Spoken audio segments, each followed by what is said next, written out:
L'État pourvoit à l'éducation de la jeunesse par les écoles publiques. L'enseignement primaire est obligatoire. L'État assure progressivement la gratuité de l'enseignement public. Article 13 de la Constitution du 11 décembre 1990 de la République du Bénin.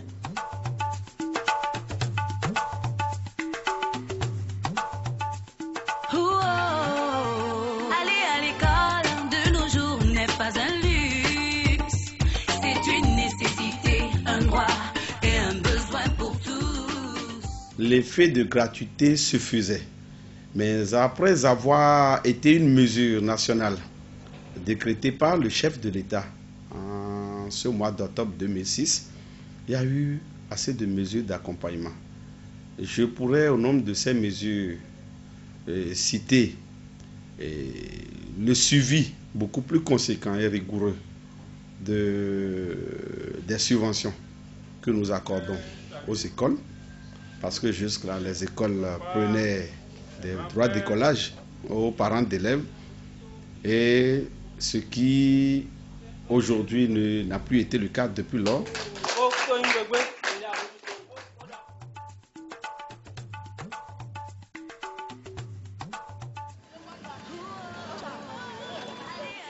Jusqu'en 2006, la petite école béninoise était en butte à un certain nombre de problèmes qui ne permettaient pas le développement harmonieux du système éducatif.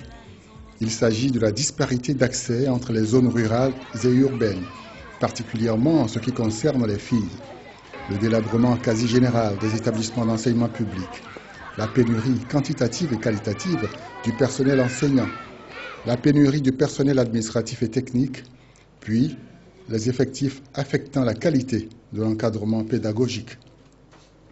C'est dans ce contexte que le gouvernement a tenu à se conformer à la Constitution en rendant gratuits les enseignements maternels et primaires.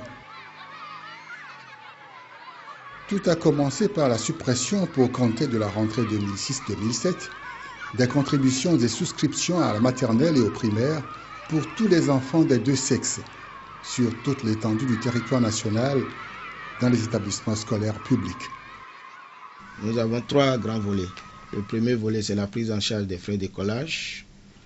Le deuxième volet, c'est l'acquisition et la distribution des manuels et cahiers d'activité aux élèves. Et le troisième volet, c'est le transfert des ressources aux communes. En ce qui concerne les frais d'écolage, de 2006 à 2011, le montant a presque doublé. C'est parti de 2,9 milliards. Aujourd'hui à 5 milliards, en 2011 à 5 milliards 9, ce qui fait un total de 2006 à 2011 de 31 milliards 627 millions 707 000 francs. En ce qui concerne l'acquisition et la distribution des manuels, ça a évolué d'1,8 milliard en 2006 à 3,7 milliards aujourd'hui en 2011, ce qui fait un total de 17 milliards 828 millions 183 000 francs CFA. En ce qui concerne le transfert des ressources aux communes, il y a deux volets là. Il y a le premier volet qu'on qualifie de fonctionnement, ce volet a évolué d'1,2 milliard à 1,7 milliard aujourd'hui, soit un total depuis 2006 de 8 milliards 607 millions 785 500 francs. Le deuxième volet des transferts, c'est le transfert des ressources aux communes pour la construction des infrastructures, c'est-à-dire les écoles. Ça, principalement, c'est cette année que cette mesure-là a été mise en œuvre.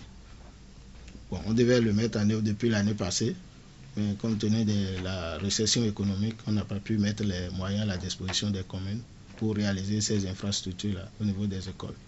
Donc c'est cette année ça a été fait avec un montant de 4 milliards 602 millions de francs CFA. Donc en gros pour 2011, pour tous les volets, le gouvernement a mis à la disposition pour cette mesure 15 milliards 960 millions de francs CFA. Maintenant depuis 2006 à 2011, pour la même mesure, le gouvernement a dû débloquer 62 milliards 665 millions 775 500 francs.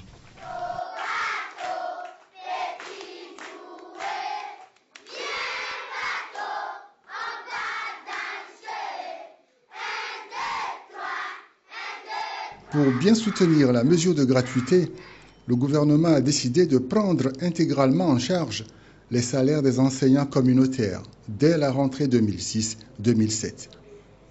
De cette rentrée à celle de 2008 et 2009, soit en 3 années, l'État a déboursé 17 433 399 000 francs CFA pour le paiement des salaires de 10 033 enseignants communautaires.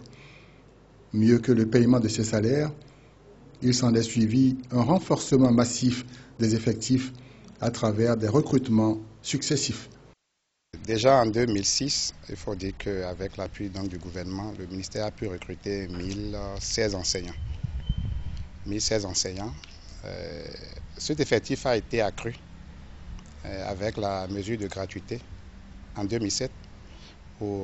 Disons que pour une première fois, on a été loin dans le recrutement. Et nous avons pu recruter 3 399 enseignants. Donc, étant donné que les effectifs à scolariser se sont augmentés, donc le besoin en enseignants était donc devenu plus grand. Donc, 3 399 enseignants en 2007. En 2008, il y a eu une petite baisse, disons carrément une baisse, et nous sommes passés à 455. Mais, disons déjà qu'en 2010, nous avons repris encore avec les recrutements massifs, en dépit donc de la mesure de reversement des enseignants communautaires en enseignants contractuels. Donc en 2010, nous avons pu recruter 3 282 enseignants contractuels pour renforcer donc les effectifs du ministère des enseignements maternels et primaires. Il faut évidemment dire que bien qu'en 2009, on n'a pas fait de recrutement, nous avons quand même bénéficié de l'apport des appelés du service militaire d'intérêt national qui ont donc pu servir dans nos écoles et qui ont essayé dans une certaine mesure de renforcer les effectifs que nous avons au niveau donc du secteur. Nous devons également mettre l'accent quand même sur une catégorie d'enseignants qui nous apporte quand même un grand concours. Il s'agit donc des élèves maîtres des écoles normales d'instituteurs qui, comme on le sait, en deuxième année de formation, ils partent en stage de professionnalisation dans les écoles. Donc, à ce niveau-là, avec les 6 écoles normales d'instituteurs que nous avons, c'est pas moins de 2500 à 3000 enseignants que nous avons chaque année pour renforcer donc, nos effectifs. Quand on sait que c'est des gens qui ont déjà suivi une formation théorique à l'école, ils vont sur le terrain pour la pratique et donc forcément ils apportent quelque chose de concret donc, dans nos écoles. Il y a des perspectives par rapport à la rentrée en 2012. Il faut dire que nous avons déjà introduit en Conseil des ministres une communication parce que, comme vous le savez, les besoins en enseignants croissent chaque année du fait donc des départs à la retraite, des créations de nouvelles écoles, des scissions, des extensions de nouvelles classes. Donc, aujourd'hui, nos besoins sont évalués à près de 7000. Mais comme nous n'avons pas sur le terrain 7000 enseignants qualifiés à recruter, puisque nous avons opté maintenant pour le recrutement d'enseignants qualifiés, nous sommes en train de plaider au niveau du gouvernement pour recruter cette année 2718 enseignants.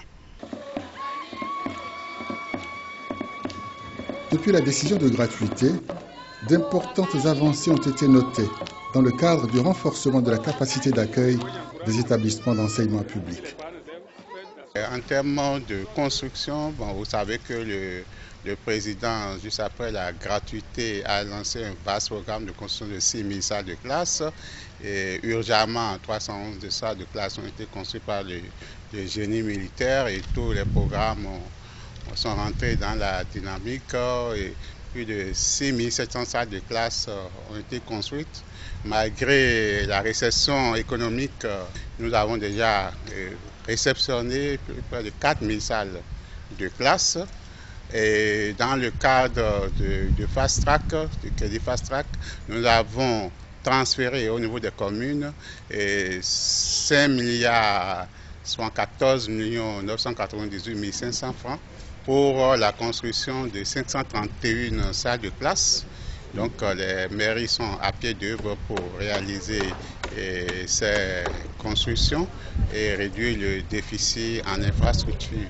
Et pour renforcer le suivi au niveau des départements, nous avons recruté des techniciens, puisque les départements n'ont pas de techniciens de génie civil, donc on a recruté des techniciens et on les a postés un par département, sauf le monocoupo qui a un couple de départ. Et qui a un technicien, l'Atlantique littoral qui a un technicien. Donc 10 techniciens ont été recrutés et ils sont déjà à pied d'œuvre et ils vont améliorer la qualité des ouvrages que nous allons livrer. En termes de construction et d'équipement de 2006 à 2011, le coût déjà investi avoisine en 9 milliards 500 millions de francs CFA. Les salles, pour la plupart, sont automatiquement équipées. Donc pour un module de 3 salles de classe, nous équipons avec 75 tables bancs et le bureau des enseignants. Comme l'a indiqué le rapport d'État du système éducatif national, les problèmes d'abandon en cours de cycle primaire s'expliquent surtout par des facteurs de pauvreté et la mauvaise perception de l'école. Le travail des enfants semble aussi inciter les familles à retirer leurs enfants de l'école. Mais depuis la décision de la gratuité de l'éducation à la maternelle et au primaire, plus rien n'est comme auparavant. La direction de la promotion de la scolarisation fait bien des actions sur le terrain. Nous faisons chaque année, depuis 2007, une vaste campagne de sensibilisation sur toute l'étendue du territoire national. Et nous allons surtout dans les zones frontalières et dans les zones à accès difficile pour aller donner des fournitures aux élèves, aux enfants indigents, aux enfants vulnérables, aux enfants qui, nous voyons que si nous ne donnons pas quelque chose, risquent de perdre leur scolarité ou bien d'aller dans la rue. Donc pour accompagner cette mesure de gratuité, nous faisons aussi ce que nous appelons des appuis aux enfants vulnérables. Ça là, c'est surtout des filles. Les filles qui étaient restées à l'école primaire, dans les écoles Educom. Parce qu'avec notre partenaire UNICEF, il y a des enfants qui sont pris en charge du CI jusqu'au CM2 par UNICEF. Mais une fois qu'ils passent à l'enseignement secondaire, ils sont abandonnés à eux-mêmes. Et nous avons remarqué que ça nous donne un pourcentage élevé de déperdition scolaire. Et avec l'UNICEF, nous nous sommes dit, il faut faire quelque chose à ces enfants-là, particulièrement les filles vulnérables. Nous les avons nommées les filles vulnérables. Donc de la 6e en 4e, ce sera notre 3e édition cette année.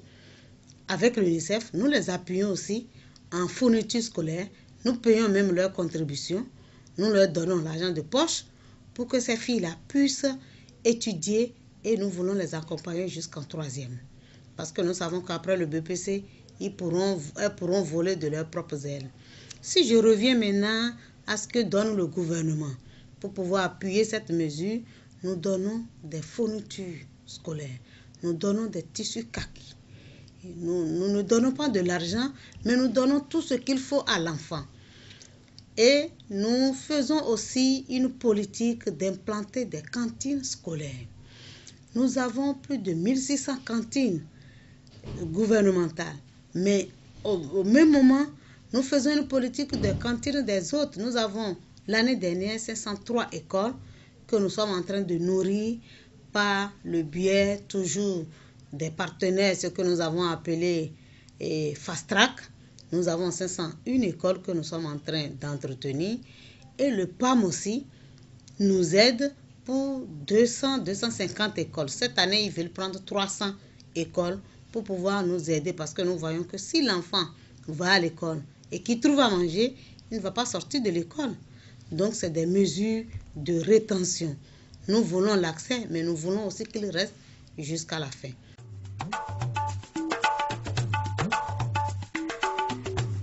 La décision du gouvernement béninois de rendre gratuits les enseignements maternels et primaires est louable, certes, mais elle a été prise dans une urgence que seuls les besoins du moment justifient. Ainsi, sa mise en œuvre a non seulement suscité beaucoup de polémiques, mais aussi elle a connu beaucoup de difficultés. La gratuité, lorsque nous avons défini le plan décennal de développement du secteur de l'éducation, nous avions des cibles à atteindre en termes de scolarisation de nos enfants. Juste après la mise en œuvre du plan décennal de développement du secteur de l'éducation, nous avions constaté que nous n'avons pas du tout de chance d'atteindre cette cible-là en 2015. Et le chef de l'État, prenant le pouvoir en 2006, a compris qu'il faut aller très vite pour booster la scolarisation et il a pris la décision de la gratuité de l'école maternelle et primaire. Les défis, c'est quoi? C'est que lorsque les enfants viennent à l'école, les parents pensent que l'État devrait prendre tout en charge. Or, l'État a seulement annulé les contributions de nos enfants. À quoi servaient ces contributions pour les directeurs d'école, les gestionnaires de l'école? C'était de payer les enseignants communautaires dans le temps, acheter de la craie, les fournitures scolaires en général. Mais l'État a pris tout le devant et l'État a réglé le problème de ces enseignants communautaires, ce qui permet de régler ce problème-là. Les directeurs d'école ne disent plus aujourd'hui qu'ils payent les enseignants. L'achat de fournitures, l'État a pris les devants pour subventionner les écoles. Et les autres dépenses qui restent, parce qu'il faut reconnaître que les parents doivent continuer à apporter quelque chose à l'école. C'est vrai, au départ, nous n'avions pas pu expliquer correctement la chose. Et certains parents pensaient qu'il faut venir jeter l'enfant à l'école et que l'État ferait tout. Donc le défi qui reste, c'est ça, c'est de continuer à communiquer pour expliquer que l'État, en faisant la grande partie, ne fait pas tout. C'est vrai qu'aujourd'hui, nous avons atteint les cibles, les meilleures cibles dans la scolarisation, dans notre système éducatif. Et les défis qui restent, parce que les enfants sont venus nombreux à l'école,